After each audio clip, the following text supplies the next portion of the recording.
It was fine. You sound so negative on this. It's like, whatever. Terrible movie. It's just not the top film of all time. 明日一つ早起きてこの辺をずっと歩いてみようか。そうですな。静かな海じゃのう。ええ。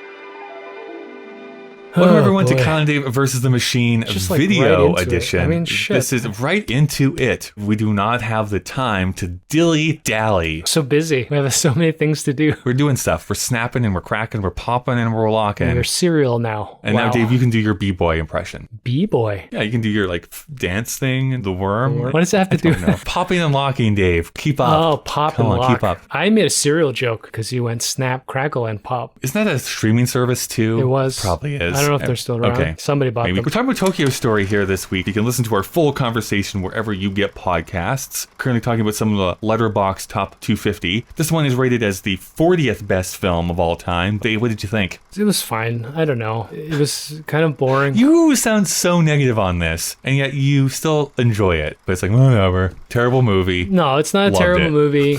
It's just not the top film of all time. It's got a lot of implied greatness, and it deals with such great, deep, emotional themes, but it's also slow and meandering and minimal, as we're learning is a big thing, and minimum 40 minutes to just get into the story. It's obscure. You're not even introduced to who the characters are and how they're related to each other. There are so many pieces of, let's call it language, that are hard to comprehend. Once it gets going, I mean, all the performances are fantastic. Speaking about tone, a lot of the shots are straight in, stable, and the actors directly talking to you. You know, these are things that we're not used to. It's YouTube the movie is what we're trying to say. Except not jump cuts and colors. That was the French New Wave. That was what we talked about last week. I was underwhelmed. Kyle's going to complain that I texted him in the first 40 minutes and ruined the movie for him, but you know what? That was probably the most exciting part of the first 40 minutes of the film. For me, the greatness shines through in the second half of this movie. I really did lock into this movie and was profoundly moved by it. But as Dave mentioned, for me, those first 40 minutes are a bit of a slog to get through. It's almost too minimal, too banal. Banal. Like it really is, and I'm not even making this up. There's like a 5-minute long conversation about the cushion. Should we pack the cushion? I guess we should go get the cushion. Oh,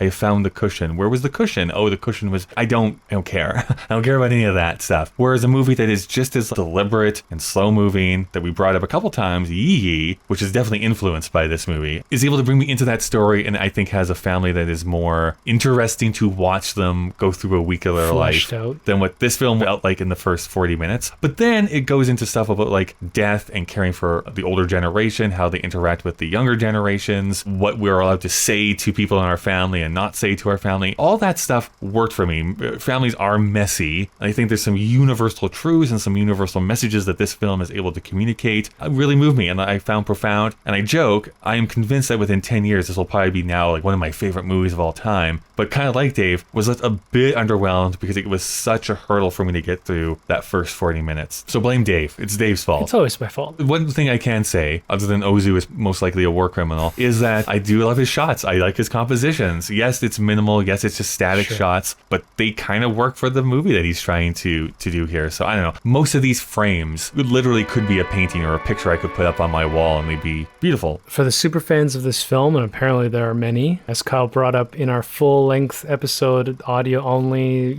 critics polls rank this top 5 movie of all time. So, in the second half, as the family starts to come to the climax of the film, I cried. It's moving. The performances are fantastic. I cried. You want to fight about it? I don't want to sound heartless that I was completely disillusioned or disassociated with this film. I just find that it's not something I'm going to return to. And Kyle's actually not joking. He will return to it and he will raise his Letterboxd score because that's just who Kyle is. Yeah. I won't choose to put this back in unless we have a reboot of this podcast in 10 years and have to watch all these films again. If I do come across it, will I reappraise it with more contextual knowledge of my own lived-in experience? Movies about families make more sense to people who then have families. Of course, the target audience and who this film is speaking to, or maybe we don't understand that depth, but and I do hate kids. There is that. I think it's a good conversation. We do talk about the film, but we do talk about how our lived experiences influence the art that we appreciate appreciate and how we reevaluate things. And we have a little bit of a debate between streaming and physical media as well. Cut the cord, people. Just give it up. Kyle's like, oh, supplemental features, and what if the back catalog's missing? Who gives a shit? Netflix releases a shitty movie every 2 weeks. We're fine. Whatever We're fine. Disney tells me I should watch, I watch it, okay? And I'm happy for that. I've succumbed to the Disney overlords. Thank you, Mr. Bob Iger. Where do I present myself, Mr. Iger? I'm okay with selling my soul. I will say it took me two sittings. Dave, two you sittings cannot to watch The possibly Eternals. talking about the Eternals again. Oh my god. We talked No actually. one cares about the Eternals anymore. Kyle talked about how he hates Star Wars. I will guarantee you the most amount of comments are going to be on this video because you just said that I hate Star Wars. And there's going to be like novels